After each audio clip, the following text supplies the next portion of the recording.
La 16e semaine européenne de prévention et de dépistage du cancer du col de l'utérus a démarré lundi et se poursuit jusqu'au 31 janvier. L'occasion pour nous de parler avec l'assurance maladie aujourd'hui de ce dépistage organisé du cancer du col de l'utérus. Catherine Collovalde, bonjour. Bonjour Nicolas. Vous êtes chargée de prévention pour l'assurance maladie. Vous êtes venu aujourd'hui avec le docteur Maurice Tanguy. Bonjour docteur. Bonjour. On a déjà eu le plaisir de vous recevoir aussi sur cette antenne. Vous êtes médecin coordonnateur pour la Meurthe-et-Moselle du Centre régional de coordination des dépistages des cancers. On va commencer par un point essentiel. Le dépistage, il faut bien sûr y penser et plus il est fait tôt, mieux c'est. N'est-ce pas docteur ? Exact, tout à fait. C'est le message fort qu'il faut rappeler. Et en l'occurrence, dans le cas de ce cancer, ça concerne toutes les femmes depuis 25 ans jusqu'à 65 ans, dans le cas du dépistage organisé. Elles reçoivent dans la plupart des départements, et donc ça va être le cas à partir de ce mois-ci pour la Meurthe-et-Moselle, elles reçoivent une invitation régulièrement à des échéances qui sont variables selon le moment de la vie. Avant 30 ans, c'est tous les 3 ans. Après 30 ans, ça va être en général tous les 5 ans, selon certains modes. Mais toujours est-il que c'est une invitation à faire un frottis qui ensuite est analysé différemment selon la tranche d'âge et qui permet, dans l'immense majorité des cas, dans plus de 90% des cas, d'avoir, s'il y a une lésion, qu'elle soit complètement guérie. Donc ça va avoir un impact très favorable pour les femmes qui s'y soumettent et donc il est important de le faire le plus tôt possible. Grâce au dépistage, 90% des cancers du col de l'utérus peuvent être évités. Donc c'est vraiment colossal. Et ce que j'entends également, c'est qu'il est important de se faire dépister régulièrement, mais il ne faut pas non plus s'affoler et se dire je vais aller me faire tester tous les ans. À partir de 30 ans, vous le disiez, tous les 5 ans, c'est très bien. Tout à fait. C'est vrai que beaucoup de femmes ont eu l'habitude, et c'est très bien de voir régulièrement leur gynécologue. Il faut continuer dans cette habitude très positive, puisque on peut avoir bien d'autres problèmes de santé qui ne sont pas visibles, et donc il faut continuer à aller régulièrement chez son gynécologue. Mais quand vous recevrez désormais une invitation, et donc ça va être le cas, comme je le disais, pour l'ensemble des femmes au début, dans certaines tranches d'âge, puisqu'il y a une montée en charge dans le département, plutôt les femmes de 25 à 30 ans, puis de 65 à 65 ans, et puis l'ensemble des femmes concernées. Mais il faut, quand on reçoit cette invitation, prendre rendez-vous avec son gynécologue ou bien profiter du rendez-vous pour présenter cette invitation parce que ça va permettre, Madame Collovalde va insister sur ce point, ça va permettre d'avoir une prise en charge à 100%. Et puis également d'avoir un aide-mémoire sur le fait de renouveler ce dépistage parce qu'une lésion, elle va évoluer parfois à bas bruit et ça concerne quand même 3000 femmes tous les ans. Tous les ans, il y a environ 3000 femmes qui ont une lésion cancéreuse du col de l'utérus qui, malheureusement, aboutit sur un décès dans environ un peu plus de 1000 cas, 1100 cas par an. Donc c'est quand même une infection qui n'est pas rare, malheureusement, mais qui, si elle est dépistée tôt, va permettre de diminuer de manière très importante le nombre de décès. Donc dépistage tôt, on se rend compte qu'il y a une lésion précancéreuse, donc on surveille et on soigne, ça permet de prévenir l'apparition d'un cancer. Ce traitement, en cas de repérage d'une lésion précancéreuse, il est relativement simple ?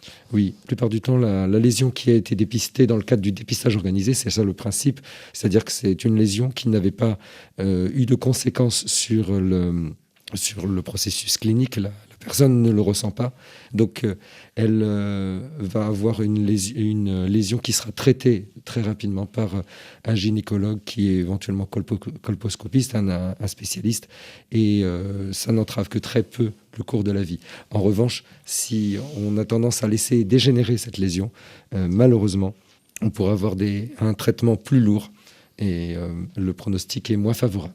Catherine Collovalde, donc je rappelle que vous êtes chargée de prévention à l'assurance maladie. Lorsque vous êtes arrivée, vous avez partagé avec moi une mauvaise nouvelle, c'est-à-dire que malheureusement, les femmes se sont moins fait dépister en 2021 que les années précédentes. Oui, Nicolas, c'est vrai que nous constatons depuis l'arrivée de la pandémie une baisse, malheureusement, du taux de participation donc des femmes de 25 à 65 ans au fameux frottis de dépistage du cancer du col de l'utérus. Mais c'est aussi la même chose pour la mammographie et le dépistage du cancer colorectal. On est passé, pour vous donner quelques chiffres, on était en 2019, pour la Meurthe-et-Moselle, à peu près 54-55% des femmes du département envoyaient un gynécologue, un médecin traitant ou une sage-femme pour faire ce fameux frottis dépistage. Et là, fin décembre 2021, on peinait à atteindre les 50%. Donc c'est vraiment important, et je vous en remercie, qu'on puisse communiquer aujourd'hui sur le dépistage organisé du cancer du col de l'utérus, d'expliquer aux femmes, comme l'a très bien dit le docteur Tanguy, plus on dépiste tôt, mieux c'est. C'est quand même 90% quand même de cancer évité si on fait ce frottis, donc tous les 3 ans entre 25 et 30 ans et tous les 5 ans entre 30 et 65 ans. En plus, ce qu'il faut savoir, c'est que grâce au dépistage organisé, le test est pris en charge à 100% par l'assurance maladie. C'est important d'insister sur ce point, effectivement. Ça ne vous coûtera rien. Voilà. Alors, pas tout à fait, Nicolas. Presque rien. Voilà. Il faut expliquer que dans le frottis, il y a 3 actes. Il y a la consultation chez le médecin généraliste, le gynécologue ou la sage-femme. Il ne faut pas oublier que ces 3 professionnels de santé peuvent, à l'heure actuelle, faire un frottis. Donc, dans le frottis, comme je le disais, il y a la consultation chez le spécialiste, il y a le prélèvement et l'analyse du test. Dans le dépistage organisé, va être pris en charge à 100% l'analyse du test. La consultation et le prélèvement restent pris en charge dans les conditions habituelles par la CPM et la complémentaire. Excepté pour les femmes, bien sûr, qui sont accompagnées par l'aide médicale État ou qui sont bénéficiaires de la complémentée santé solidaire, où là, c'est pris en charge à 100%, la consultation, le prélèvement et l'analyse de test. Voilà. Donc ça, c'est des choses qui sont importantes. Mais voilà, d'une manière ou d'une autre, il faut savoir que le dépistage organisé du cancer du col de l'utérus permet une prise en charge quand même à 100% donc, de l'analyse de ce test. Voilà. C'est vrai que il y a un mécanisme psychologique aussi souvent qui se met en place et qui peut expliquer que certaines personnes ne vont pas se faire dépister parce que ne pas aller se faire dépister, c'est s'épargner éventuellement une mauvaise nouvelle. C'est un peu la politique de l'autruche. Mais j'entends bien que se faire dépister, dans tous les cas, ça peut apporter que du positif. Oui, tout à fait. C'est un travail, justement, ça fait référence à ce que vous dites là, un travail que je mène depuis plusieurs années, notamment avec des femmes sur des quartiers, des associations, où il faut pouvoir travailler justement sur cette approche, de lever les freins au dépistage, que ce soit le cancer du col de l'utérus, le cancer du sein, le cancer colorectal.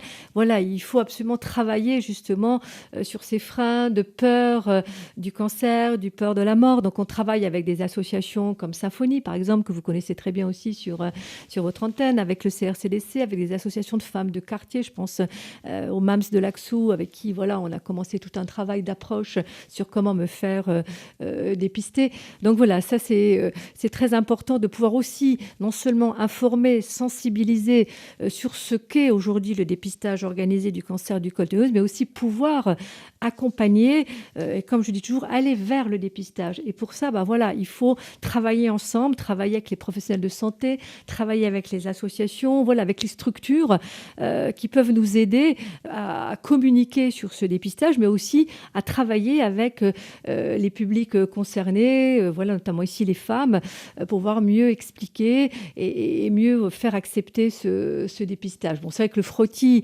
souvent, ça fait peur. C'est un acte qui peut faire mal. Donc ça aussi, il faut dédramatiser tout ça. Donc on s'appuie aussi avec les professionnels de santé qui peuvent aussi appuyer cette information-là, que ce soit les gynécologues ou les médecins traitants ou les sages-femmes.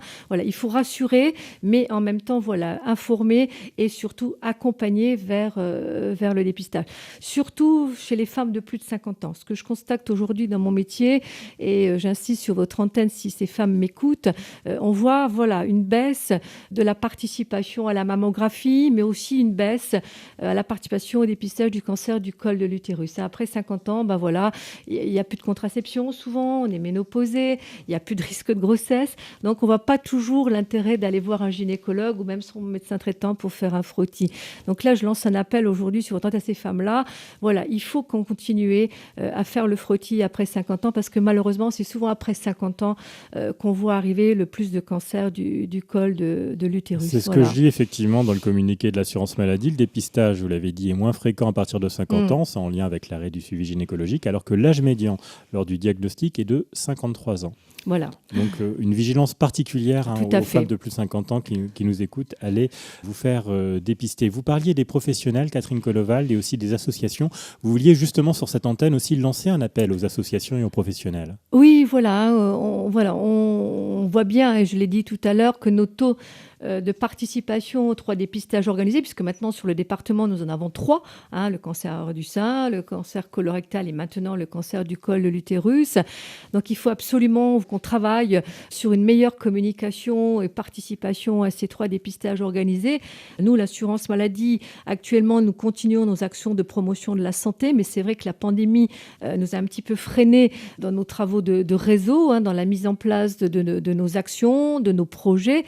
Donc si à votre antenne aujourd'hui, il y a des associations, des partenaires qui souhaiteraient travailler avec nous sur la promotion de ces 3 dépistages, et plus particulièrement le dépistage du cancer du col de l'utérus, parce que c'est celui-là qui nous intéresse aujourd'hui. Donc moi, je les invite à contacter le service prévention de la CPM de Meurthe-et-Moselle et d'appeler le 03 83 85 50 27, et nous pourrons travailler ensemble justement sur la mise en œuvre de projets pour promouvoir auprès des publics concernés ces types de dépistage organisés. Enfin, docteur Maurice Tanguy, je reviens vers vous. Je rappelle que vous êtes médecin coordonnateur pour la Meurthe-et-Moselle du Centre régional de coordination des dépistages des cancers. On a beaucoup insisté sur le dépistage organisé du cancer de col de l'utérus. C'est essentiel, mais peut-on parler aussi de vaccination ? Tout à fait. La vaccination, ça va permettre d'éviter plus de 90% des infections à Human Papillomavirus, l'HPV. Et donc, si la vaccination est mieux suivie qu'elle ne l'est actuellement, c'est-à-dire qu'elle est préconisée à l'heure actuelle aussi bien pour les hommes que les femmes de 11 à 14 ans, avec un rattrapage jusqu'à l'âge de 19 ans. Si elle était mieux suivie, on aurait déjà davantage de personnes qui ne seraient pas en contact avec ce virus qui est responsable de beaucoup de cancers du col de l'utérus. J'insiste sur le fait que cette vaccination ne concerne pas que les filles de 11 à 14 ans, mais également les garçons. Et donc, si cette semaine européenne peut aussi être un plaidoyer sur l'importance de se rappeler qu'à cet âge-là de la vie, il est important de se faire vacciner, non seulement parce qu'on peut éviter des lésions à moyen et long terme, parce que ces lésions se manifestent avec le temps, mais aussi parce qu'en se faisant vacciner tôt, on a une meilleure développe une meilleure défense immunitaire, et ce vaccin est un vaccin qui est éprouvé, et donc il est vraiment très important de rappeler de manière importante qu'il faut se prêter à cette vaccination, parce qu'à l'heure actuelle, moins d'un quart de la population concernée, en tout cas c'est les chiffres de 2019, n'avait conscience de l'importance de ce vaccin et ne l'avait fait, alors qu'il est très efficace. Un point pratique avant de nous séparer. Catherine Collovald, vous l'avez dit, les femmes concernées normalement ont reçu un courrier de l'assurance maladie. Moi, je suis un spécialiste pour égarer le courrier souvent, vous savez, entre 2 prospectus. Voilà, puis je reçois un rappel. Après, généralement, c'est pour une facture.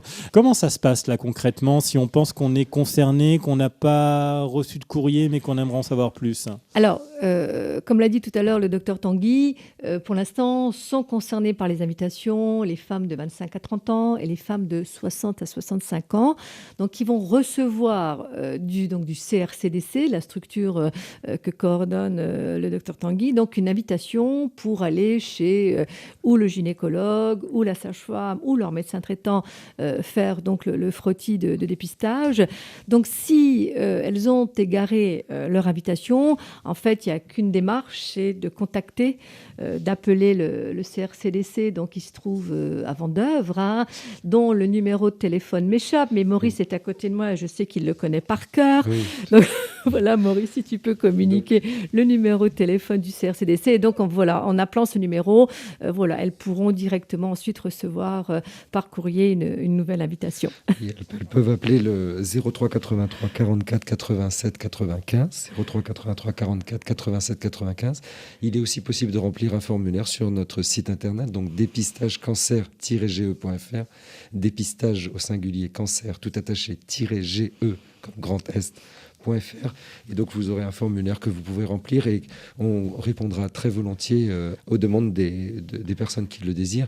Il faut savoir que même si on n'a pas d'invitation, on peut d'ores et déjà demander à faire partie du dépistage organisé. L'avantage, dans le cadre du dépistage organisé du cancer du col de l'utérus, c'est que toutes les données, sauf opposition de la patiente, évidemment, toutes les données nous sont remontées pour qu'on puisse à nouveau rappeler aux patientes à 3 ans ou à 5 ans, selon le cas, qu'elles sont concernées. Et comme l'a rappelé Madame Kolovald, pour l'instant, seules les femmes de moins de 30 ans et de plus de 60 ans, de 60 à 65 ans, recevront des invitations.